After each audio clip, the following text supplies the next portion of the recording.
Station पे। अब कैसे लोग बजाई? आए हाय आए हाय आए हाय अरे कहे मालिक राय गलवानी आए हाय आ गल हम मड़ुआड़ी के भड़ुआ सारा। और डराए गए भैया हरियम कहाँ से के आए गए? अरे शिकायत हो गई है। आई आखिरी आई हमरा वंदना का आखिरी लाइन में कहना शादियाबाद गाजीपुर के धरती से। ए भैया मिठैया ना ले लगा इन भैया याद धरला का तो बर्फिया ना ले लगा बर्फी ना लौलत्ता चाहत रहा है जो हमारे मास्टर साहब का फेवरेट मिठाई बा। एरा की सुंदर पुष्पहार और एक शानदार दुपट्टा और 500 रुपए का पुरस्कार देकर के सम्मान किए हीरालाल भैया के बहुत बहुत धन्यवाद प्रणाम। एक लाइन दादा लोग गावत रहे। अच्छा कहा गावे मास्टर ये गावत रहलन जवन मजा आम की चटनिया कौन सो बदनिया मेरा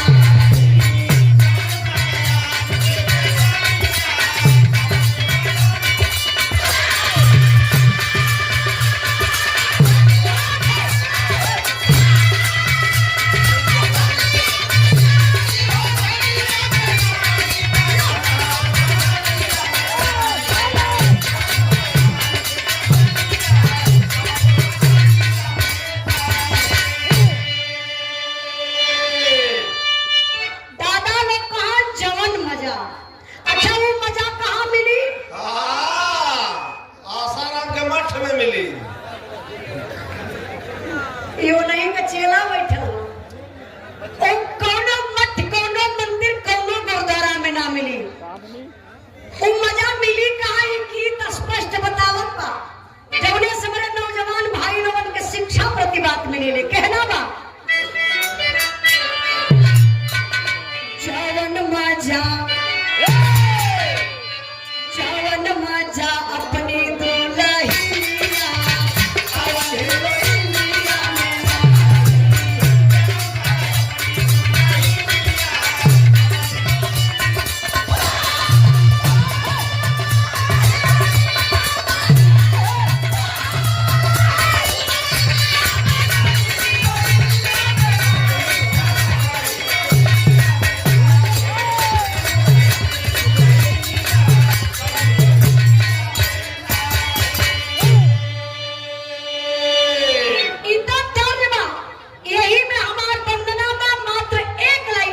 मास्टर साहब अरे आज मेरी मैया अरे आज मेरी मैया है आज मेरी मैया बजेला तोहरे भरोसे पूरा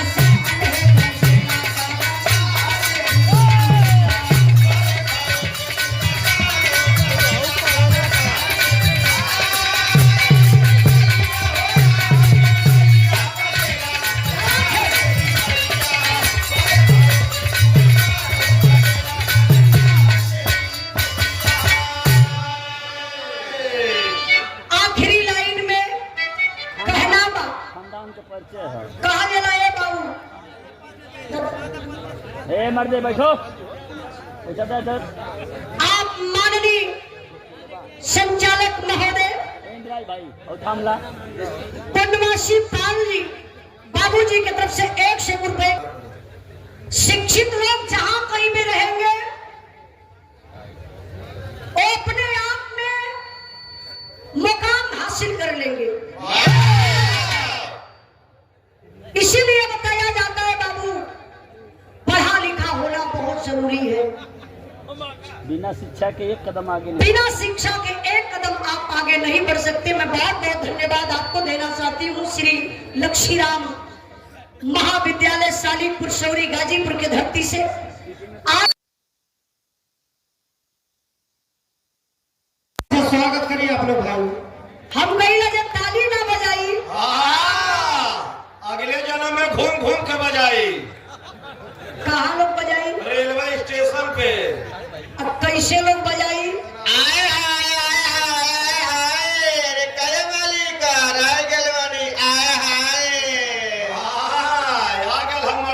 भानुगा सारा। और डराए गए भैया हरियन कहाँ से के आए गए? अरे शिकायत हो गई है। आई आखिरी आई हमरा बंदना का आखिरी लाइन में कहना बा मास्टर साहब।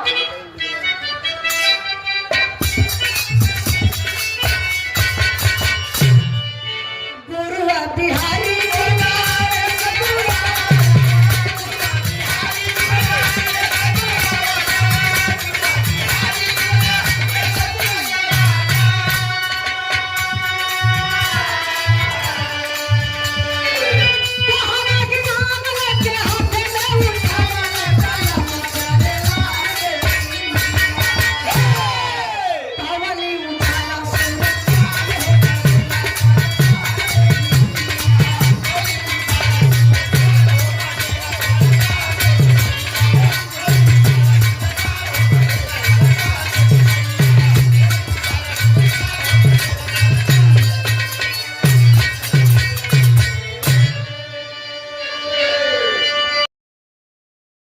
तने हमारे और देखा आई कंटे ऐसन कोनो गीत बजा देता कि जितना भाई लोग खड़ा दिखाई देथुन आराम से घरे निकल जाए। तो ये लोग घरवा जाके क्या करी है? सृष्टि की रचना करी है। यहाँ का करी देखा ही ब्रह्मा जी बैठे हो। हम कहिला कि रचना वचना कभी भी हो जाए, बहुत दिन बहुत रात आप लोगों के मिली। आज के रात बिरहा के नाम आज अगर आप लोग अपन टाइम बितावत बनी तो यहाँ का फायदा उठा ले। वहाँ का फायदा भले दूसर कोई उठा ले।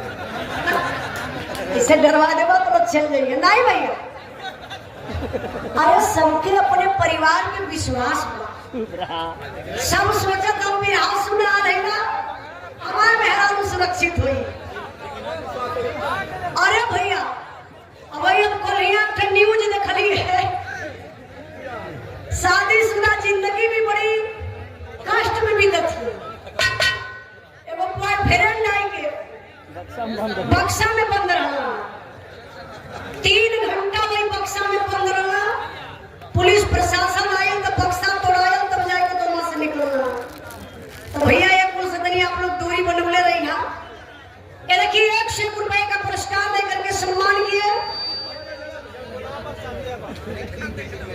ऋतिक बिल्डिंग मटेरियल राम अवतार भैया सादियाबाद के धरती से गोलवा पार सादियाबाद के धरती से 100 रुपए का पुरस्कार दिख रहा ना। अरे हमारा चचा पुरान चीज सुनना भीड़ के भारत रुपया लेके होता ना का तो रोज बिरहा सुनी लो बिटिया के देव जरूर। आजा चचा नाम खाली बता दा। राधे कुसुम पटेल। राधे कुसुम पटेल बिरहा हमार डेली सुनत रहना। चचा बड़की मोबाइल बा कि ना होवे? अच्छा जे करे बड़की मोबाइल रहले हो तो सुन लेना। जे पुरनिया दादा लोगन के पास मोबाइल ना रहले वो पतोही सहारा लेला। पतोही का मतलब मोबाइल ले ले। हाँ तो ये पतोही तनी उजाला तो बिरहा लगा के देता। हाँ जब पतो दे ले तब अंगुरिया शुरू करे। मोबाइल या हो साफ करना बोलता। अरे साफ से समझ जाते। कुछ अच्छा बड़की मोबाइल स्क्रीन टच वाली बात करते हैं। आई मास्टर साहब को ऐसा गीत बजाना ए चच्चू पीछे में निहुरा हुआ। जमाना बहुत खराब है। तो उनके जमानवा का करी मराई यहाँ तो ये घरे जाके। 1 मिनट में अरे पाकिट तो ये है। अरे पागल पूरी बतिया बोलत कराई पब्लिक बा कंफ्यूज कर देत हो। पाकेट के मतलब अरे कबो देखा ना ट्रेनिया में जाइबा ना आई पछमा का बतिया छोड़ा। अगवत माले रे पता न लो पावर। हम आमान का दिल्ली प्रोग्राम रहा मास्टर साहब ट्रेन में चढ़ गल भीड़ बहुत ज्यादा रहा। हमरे मास्टर साहब का हमारे मास्टर साहब फंस गए। अगवत काट के लेके भाग गए।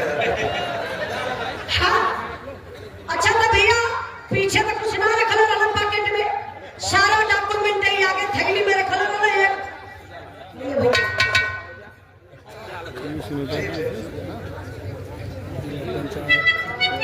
देखिए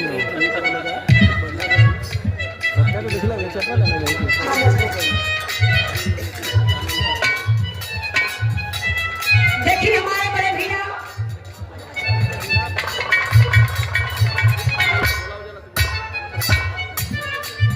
ये देखिए सम्मान किए हमारे बड़े भैया।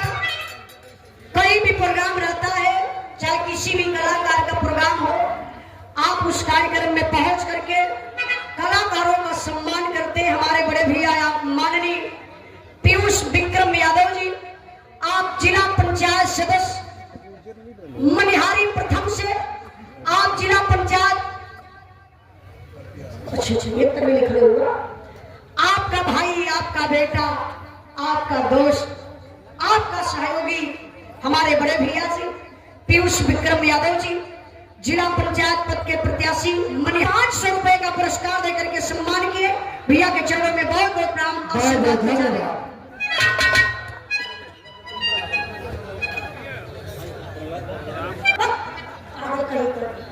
पिटी पिटी बोले का आदत खड़ी हो नहीं भैया। अगर रुपया पैसा मिले लगी तो थोड़ा सी आप लोग शांति बनौले रही।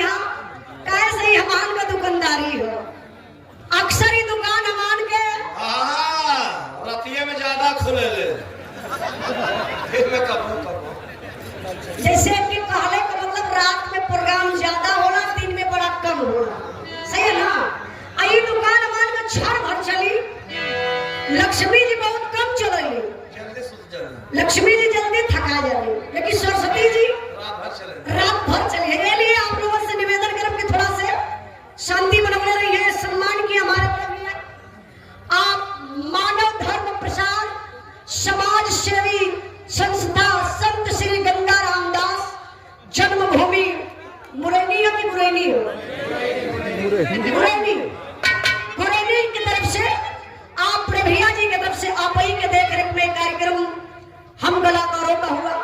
सुंदर पुष्पहार, एक ठंडी वस्त्र साल और 500 रुपए का पुरस्कार देकर के आप सम्मान किए। एक बार जोरदार ताली बजा के आप लोग स्वागत सम्मान करें भैया को। आई हमारा मास्टर साहब को गीत का संकेत करत हुआ। अच्छा ये भैया पूछत हुआ कि जब ये दिल्ली गए लगा तब कर आगवा के वो कट ले रही आगवा का मतलब ना समझना है, चचा कबो कबो बतावे के होला। तो ये जब भीड़ में हमारे मास्टर साहब घुसला, ट्रेन में पैर रखला, पहले ना दल आई ऐसे ऊपर पकड़त हुआ, तब थे आयल जेब कटवा। अब इनके पीछे तो टोल हला धीरे से बाहर मजा ना देखला, पीछे देखला इनकी जेब में कुछ ना हो जाएगी। अगवा से एक काट के थक लिया, सारा डॉक्यूमेंट लेके धीरे से निकल गए। कभी भी आप लोग भी कहीं भीड़ भाड़ में रही है, आगे पीछे टोवत रहा। कहने का मतलब कि जैसे अपने जैसे बोलते तो लोग गड़बड़ा जाते, मतलब अपने जेब के आप लोग देखत रहे हैं। कहना था मास्टर साहब का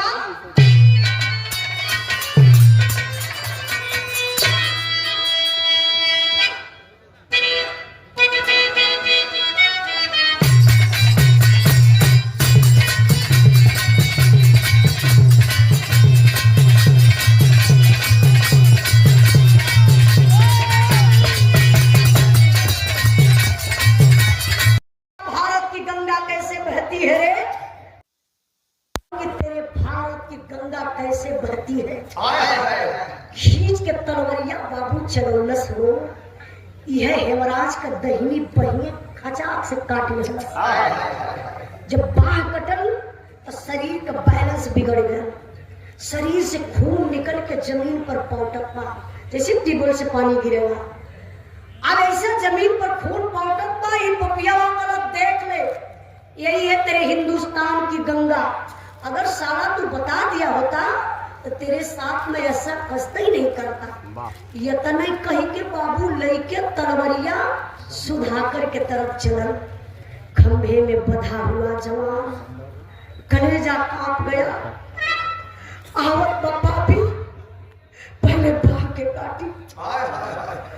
सुधाकर बोला ना भैया ना, मेरी बाह को मत काटना, मैं तुझे हिंदुस्तान का राज बता दूंगा। तब तक तो बाबू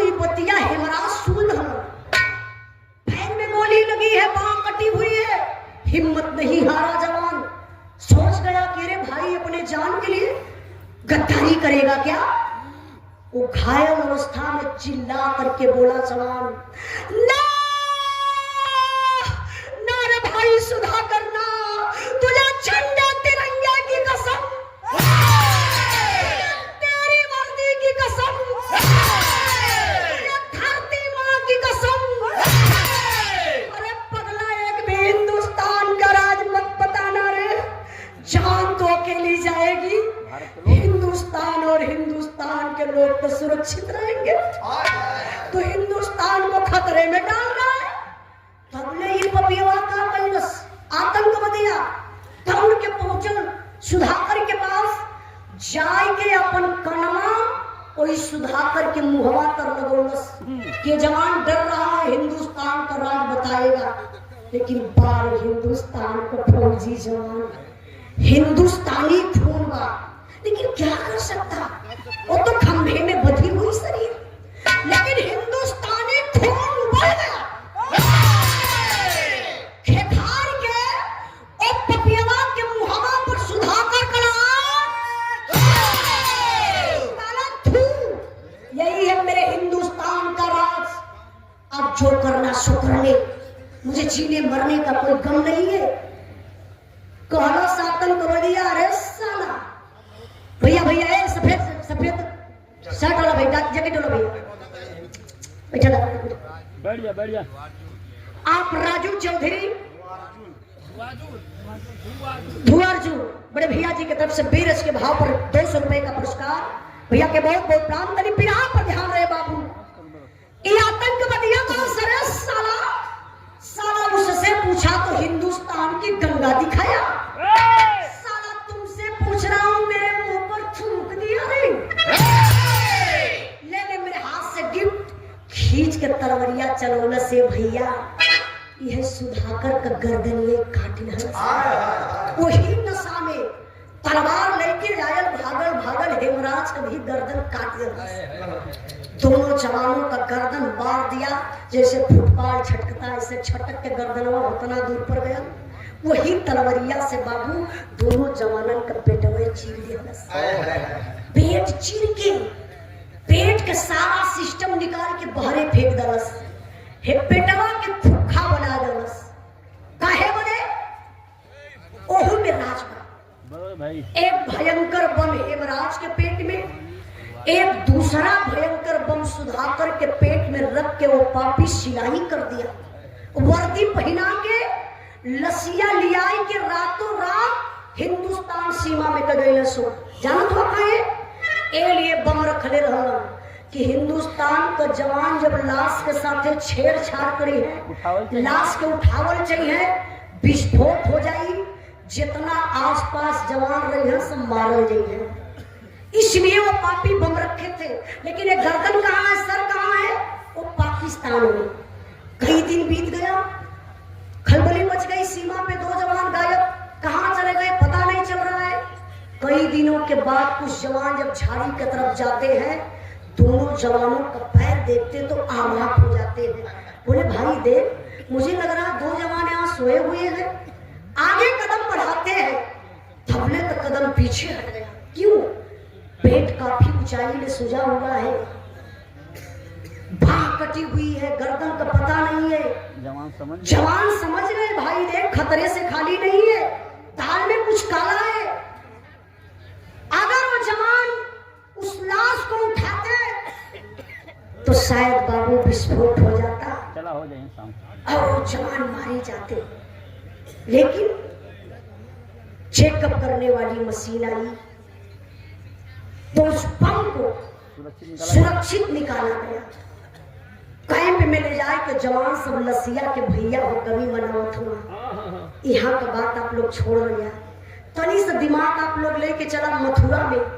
हेमराज का दुल्हन गीता स्नान करके श्रृंगार कर बैठे रही, तबले वो मालिक थे अशगुन दिखाई देने। अच्छा अशगुन का बा, अब हमारे बिरहा के बीरस में करुण रस का लाइन में थोड़ा से ध्यान दी है।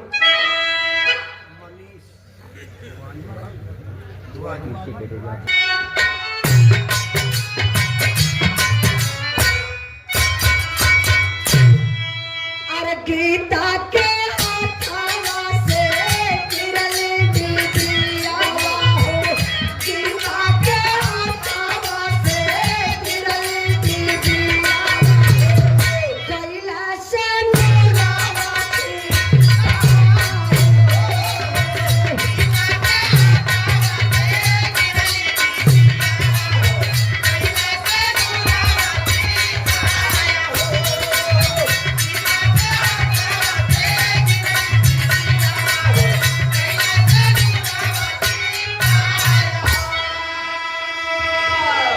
थक से करे जा कैला कपल शरीरिया हो, बाजन कैला ये सीमत कवारिया हो, तापत ले बोलू लाहिनिया हो, तापत ले बोलू लाहिनिया तन को याद दिया की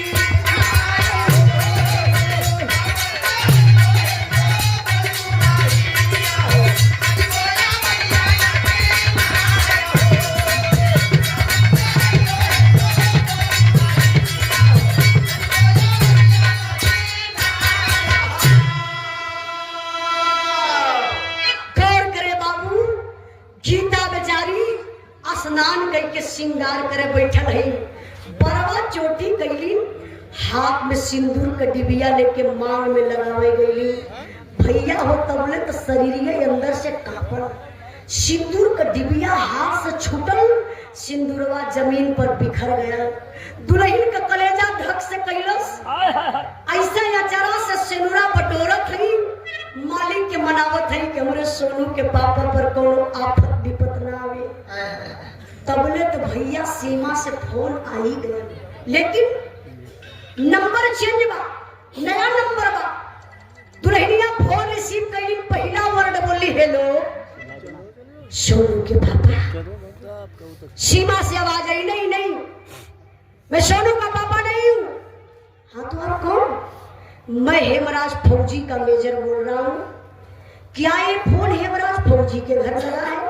हाँ जी सर, जी जी। आप कौन? मैं उनकी धर्म पत्नी गीता बोल रही हूँ। मेजर साहब बोले अच्छा बेटा सुनिए मेरी बात, परिवार में कोई और है क्या? गीता बोली हाँ सर हो है ना लोग। मेजर साहब बोले बेटा किसी और को फोन दीजिए। गीता बोली सर इस समय तो मैं ही हूँ अकेले घर में, एक बात बोलूं सर? मेजर साहब बोले हाँ बेटा बोलो, क्या कहना चाहती हूँ? कहला कि साहब कई दिनों से मैं फोन लगा रही हूँ, सोनू के पापा का फोन नहीं लग रहा है, प्लीज सर सोनू के पापा से बात करवा दीजिए। बाबू मेजर साहब के पैर तले से जमीन खिसक गई, कलेजा कांप उठा। ये दुल्हन पति का इंतजार कर रही है, पति से अपने बात करने के लिए कह रही है मैं किस फौजी जवान से बात कराऊं? मेजर साहब बात को घुमा देते हैं, बोले बेटा तुम अपने दिल को मना लो। गीता बोली सर क्या मजाक कर रहे हैं? अरे मैं एक फौजी जवान की बीवी हूं और आप दिल मनाने की बात कर रहे हैं। मैं तो बात करने के लिए कह रही हूं अपने पति से ना। क्या हुआ सर, क्यों नहीं बात करा रहे? मेजर साहब बोले बेटा कलेजे को मजबूत करो, कलेजे को मजबूत करो। तुम्हारा पति बहादुर था, भारत माँ की सेवा करते, भारत माँ की सेवा करते करते शहीद हो गया। अरे बाप रे बप्पा, जब शहीद शब्द दुल्हनिया सोलस हो, कौन पति ये धरती पर अपने, कौन औरत अपने पति का मौत बर्दाश्त करी? कटल पेड़ नियन अरराय वही अंगना में गिरी, यही अवजिया पहरे तक जात रहा। बाबूजी बहरवा दुआरवा ब्रश करत रहलन, आवाज गीता का सुन के भागल भागल घर में गईलन। गीता रोवत बा, यहाँ फोन यहाँ का चालू बा, फोनवा उठा लेला पिताजी और फोनवा पे डांटत हो जाना थे के अपने बेटवा हेमराज के।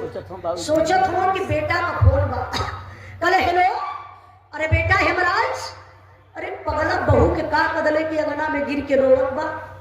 तो उधर से आवाज आई पिताजी मैं हेमराज नहीं हूँ। हाँ तो आप कौन है? पिताजी मैं हेमराज फौजी का मेजर बोल रहा हूँ। पिताजी इसलिए मैं फोन किया हूँ कि आपका बेटा इस दुनिया में नहीं रहा, शहीद हो गया। अरे बाप रे बप्पा, माई बाबू अंगना में गिर के रोवत है। पूरे गांव में हल्ला हो गल, पूरे गांव को लोग जुटल बा, भीड़ दुआरे पर बड़ी अपार बा। अब यहाँ का बात आप लोग छोड़ी, तनी से दिमाग और फिर लेके आप लोग चलो या सीमा पे, जहाँ दोनों जवानन का लसिया रखल बा, वहाँ का होत बा। बिरहा में आल्हा कराई मास्टर साहब।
मिनट ऐसे ही आप लोग बैठल रही, बिरहा का आखिरी भाव समझे की कोशिश करिए। एक करुण के भाव पर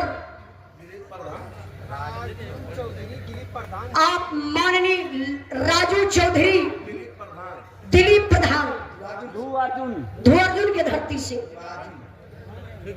आपके तरफ से 200 रुपए का पुरस्कार आपके चरणों में बहुत बहुत प्रणाम आशीर्वाद का जा रही। तभी बिरहा पर ध्यान रहे बाबू, दोनों जवानन का लाश झंडा तिरंगा में लपेट के ताबूत में दोनों जवानन का लाश रखाई। जब दोनों जवानन के घरे लसिया आई, ताबूत खोलायल तो गजब हो गया। लसिया पहचाने में ना होता कहीं, चेहरा से इंसान का पहचान होला, गर्दन है में ना करे, यहाँ से गायब, बाह कटल बा, पेट चीरल बा, पैर में गोली लगल बा। गीता देखते इनकार कर रही, ना ना ना, आप लोगों ने मेरे साथ जुर्म कर रहे हैं, ये मेरे पति की लाश नहीं है, मुझे अभी विश्वास है मेरे मांग का सिंदूर अभी जिंदा है, एक किसी और के मांग का सिंदूर है। प्लीज आप लोग इस लाश को ले जाइए, मेरे दरवाजे से ले जाइए, प्लीज आप लोग ले जाइए। ये तो मैं कहीं के गीता है, ये भीड़ बा, वही भीड़िया के चीरत भारत निकलत है बहरे। अच्छा बहरे निकलत है तो का करत है गीता मास्टर साहब? अरे दौड़ के फटा हुआ है मैं राजा के लिए भाई।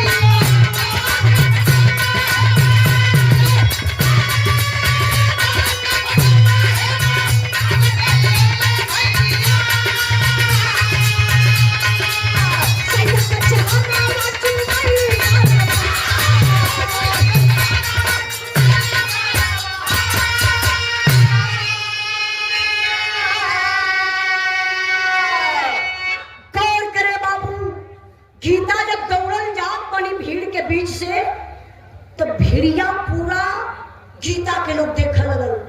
ओ लगत बा बेचारी पागल हो गई, विचित्र हो गई, दिमाग काम ना करत, अपने पति के पहचानत ना बा। कुछ लोग दौड़ के पकड़ल जात हो, घर में जात बा, कहीं ना हो कि आत्महत्या कर ले। लेकिन गीता जब घरवा में गई तो जानत हो बाबू, अपने बेडरूम में गईली जो रूमवा में सुतत रही। वही दिवलिया पर एक थे फौजी सैया का हेमराज के वर्दी में फोटो रहा। वही वर्दी वाले फोटो के वही दीवार में टंगले रही। वही फोटोवा के उतार के सीना से चिपका रही। लेके अली वही पब्लिक में दौड़ दौड़ के वो फोटोवा दिखावत है। देखी ना आप लोग गवाही करी ना, ए मेरे सोनू के पापा है, ए किसी और की लाश है। आप लोग इनको खोजिए, इनका पता लगाइए। मुझे विश्वास है अभी मेरे पति इस दुनिया में है। आप लोगों ने गलत किया। लेकिन बाबू जब गईली, जितना नेता मंत्री विधायक आए सबके पैर पे गिर जाती फोटो लेके। थमले बुढ़वा बाप हेमराज का पिता लाश के करीब में बैठा हुआ पास में। कहना गीता बहू तू नहीं पहचान रही है ना, इधर आओ। ये अपना बेटा हेमराज, तुम्हारा पति है हेमराज।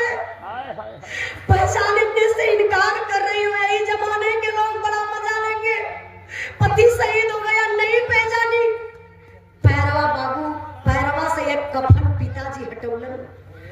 और जब पैर से कफन हटौलन तो बचपन का चोट लगल रहा हेमराज के पैर में, पैर से गिरल रहल। जब वो चोटिया के देखौलन अपने बहू गीता के, गीता जब चोटिया के देखली, चोटिया गवाही कह गई।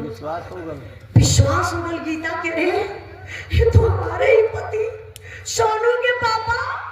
हाय राम कह के बाबू लाश पर गिरली हो, बेहोश हो गई। लोग एक चवरा उड़ा के इतना दूर पर लेटा दलस की हालत गंभीर बा। डॉक्टर के बुलावल जा, गीता का इलाज होत बा। लेकिन यहाँ अंतिम संस्कार करने की बेला आई। चचा ध्यान में रहे, अंतिम संस्कार करने की बेला आई। वो दिन कैसा था, वो बेला कैसा था, वो मंजर क्या था। जब लाश को उठा रहे हैं पिताजी ना, वो लसिया का वजनमा बढ़त बा।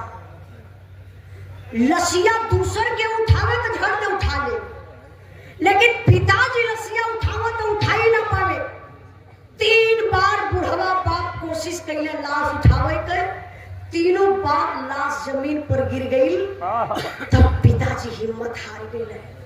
कलेजा के बड़ा मजबूत कैले रह। कल रोए देव ना, कुछ कह देव ना, जमाने के लोग कहेंगे कि कायर बाप का बेटा रहा इसलिए शहीद हो गया। लेकिन अब सब्र का बांध टूट गया। कंधे पर गमछा था, बुढ़वा बाप गमछा उठौले, शरीर ऐसे कांपत क्यों। वही लाश के निहारत हमें, अम्मू हवा तोपत हो कि अवजिया क्यों सुने ना। वही लसिया से और हना देत हो, कला बेटा हाय रे लाल, बिना नाम के कैसे मन मनाई रे बेटा, बिना नाम के कैसे मन मनाई रे बेटा। आज मौज बुढ़ौती में कैसे तर उठाई रे बेटा। हाय रे लाल, बुढ़ाई में कमर तोड़ दले हीरा। हिम्मत हार गईलन पिताजी, लाश पर गिरलन, बेहोश हो गईलन। जानते हैं आप लोग बाबू, गांव में लोग कहते हैं घर में बहन बिटिया सयान हो जाती है तो सर की बोझ बन जाती है। लेकिन नहीं बाबू, बिरहा के सुनने वाले भैया बाबू ध्यान से सुनिएगा। अगर दुनिया में धरती पे सबसे बड़ा कोई बोझ है ना, एक पुरनिया बाप के कंधे पर जवान बेटवा का जनाजा। वो बाप कैसे बर्दाश्त करी। नियम तई बनल बा, प्राकृतिक नियम ही बा। बाप के कंधा बेटा दे तो वो बाप के स्वर्ग भेटाई जाई, लेकिन वह बाप के जियते जी नरक हो जाई बाबू। जवन बाप आज अपने जवान बेटवा के कंधा दे। भगवान ऐसा दिन केहू के जिंदगी में न लिया हुए। पिताजी बेहोश हो गए, कोई नहीं रह गया अंतिम संस्कार करने के लिए। आप लोग जैसी पब्लिक, गांव के प्रधान जी, तमाम नेतागण, सेना के अधिकारी, लाश को ले जाकर के अंतिम संस्कार कर देते हैं। अंतिम संस्कार हो गया, काम क्रिया भी बीत गई, तिरहमी बीत गई। अब क्या होता है, शोक संदेश हृदय से लेकर जनरल साहब आए हैं। दोनों परिवारों को आकर के दिल से धैर्य बधाए हैं। सच्चा सपूत जो देश का था वह वीर हिंद रखवाला था। एक ज्योति हमको दिखा गया, वह भारत का रहने वाला था। हम कसम याद की खाते हैं, बदला शीघ्र चुकाएंगे। इस देश के वीर सपूतों पर फौजी वर्दी लहराएंगे। आते हैं जनरल साहब, सेना के बड़े अधिकारी, द्वार करने के लिए, सांत्वना देने के लिए। पिताजी का बुढ़ाई शरीर बा, झंखत हुआ दुआरे बैठ के, इकलौता बेटा राम चिराग बुझ गए, बुढ़ौती बिगड़ गई।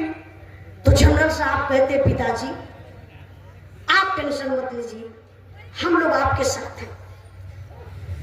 मैं वादा करता हूं जितने सारे गांव के बच्चे सबको निःशुल्क भर्ती करवाऊंगा और सीमा पर भेजवाऊंगा। और सुनिए पिताजी, इतना ही नहीं, जो रोड है ना, मेन रोड पर हेमराज के नाम से एक गेट बनवाया जाएगा। चौराहे पर हेमराज की मूर्ति लगवाई जाएगी, शहीदी रास मिलेगी।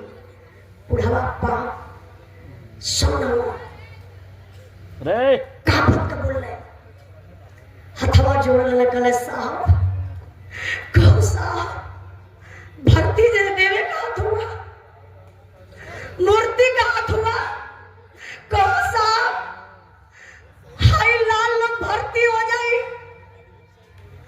हमारे बेटा मतिन सबकर गर्दनिया कटा जाई, माई बाबू का बुढ़ाई बिगड़ जाए। सरकार कुछ ना बोली, का हमारे लाल का ताकत कमजोर रहल, जो ने बेटा का गर्दन काटल गल, बाह काटल गल, पेट चीर के बम रखल गल, पैर में गोली मारल गल, हमार लाल कुछ ना कर पौलस, का हमार बेटा कायर रहा। ऐसा हमके यर्ती भर्ती रुपया पैसा मूर्ति कुछ होना चाहिए साहब। अगर आप कहे तो एक चीज मांग ले, अगर दे तो। जनरल साहब दाते तर उंगली दाब लगल रे। आज का जमाना पैसे के पीछे भाग रहा है। एक बुढ़ा पिता है, इकलौता बेटा था, शहीद हो गया। ना पैसे की लालच, ना मूर्ति की लालच, ना भर्ती की लालच, आखिर इसको चाहिए तो चाहिए क्या, पूछ ही लेते हैं। जनरल साहब पूछते हैं, हाँ पिताजी आपको क्या चाहिए, आप दिल खोल करके बोलिए, आपकी मांगे पूरी होगी। तो देखिए बाबू, वो बुढ़वा बाप का मांग बा, वो बुढ़वा बाप के लालच बा, लेकिन कौना चीज का लालच बा। आज बुढ़ाई में वो बाप मांगत का बा, दिल से सुनेंगे ना कलेजा कांप उठेगा। मांगत का बा मास्टर साहब,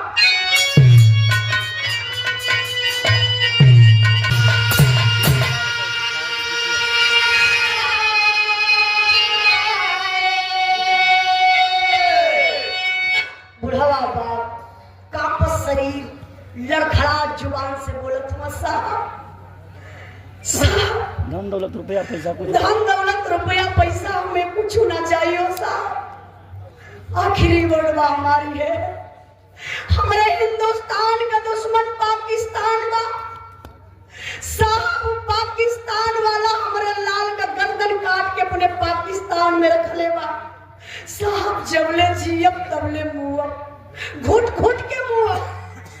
अब मुअला के बाद साहब हमारे आत्मा के भी शांति ना मिली। बस चाहत बनी अपने आत्मा के शांति के लिए साहब हमारे और लाल के पाकिस्तान से गर्दनिया मंगा दा। एक बार अपने हीरा के भर नजर से बुढ़ाई में देख ली साहब। जनरल साहब की आंख से आंसू निकल आया, सन्न रह गए, जवाब ही नहीं आ रहा है।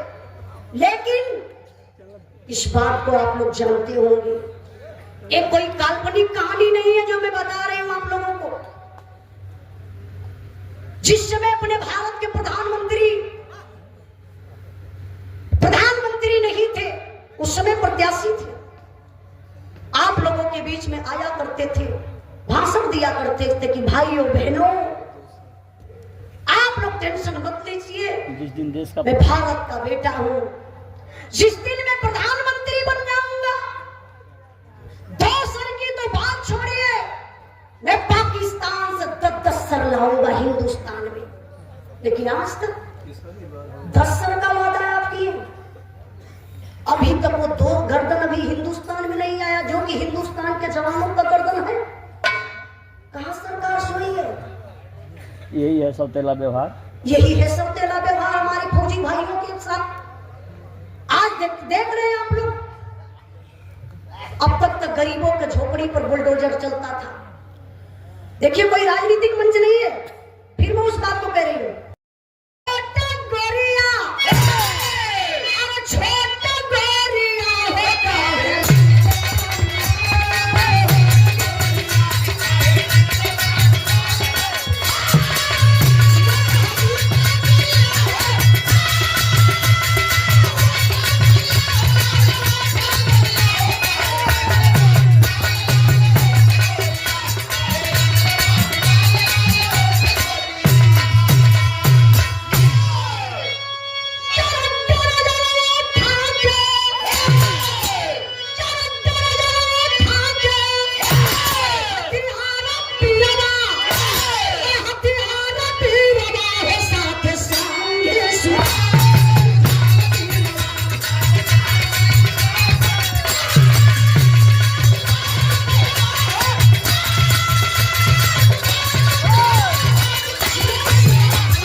हिंदुस्तान के जवानों को पता नहीं है, आड़ से गोली निशाना साफ करके बाबू गोली चला देते हैं। दुश्मनों की सनसनाती हुई गोली आई, हेमराज और सुधाकर के पैर में लग जाती है। देखिए वो पापी सीना में भी गोली मार सकते थे, सर में भी गोली मार सकते थे, लेकिन वो आतंकवादी पैर में गोली क्यों मारे? उनका मिशन था हमें हिंदुस्तान का जिंदा फौजी मिलेगा, हम हिंदुस्तान का राज पूछेंगे, इसीलिए वो पैर में गोली मारे थे। उस घायल अवस्था में लेकर के बाबू दोनों जवानों को पाकिस्तान के पापी सीमा पार करके पाकिस्तान सीमा में चले जाते हैं। इतना ही नहीं, वो कितने बेदर्दी है, वो कितने बेरहम है, वो कितने बेशर्म है। दोनों हिंदुस्तानी फौजियों को बाबू आमने सामने एक खंभा था, एक खंभे में हेमराज को, दूसरे खंभे में सुधाकर को कतर के पापी वो बांध देता है। और एक पापी पाकिस्तानी जो काला ड्रेस में है, बड़ी बड़ी उसकी दाढ़ी है, लंबे लंबे बाल है, खूंखार लाल लाल आंखें हैं, कोरंगार देखने में लग रहा है, लेकिन हाथ में क्या है? चमचमाती हुई तलवार है। चमचमाती हुई तलवार लेकर आया और आतंकवादी हेमराज से सवाल कर दिया, बता दे हिंदुस्तान का राज, बचा ले अपनी जान को। लेकिन बारे हिंदुस्तान हिंदुस्तान का फौजी जवान गरज कर बोला जवान, अरे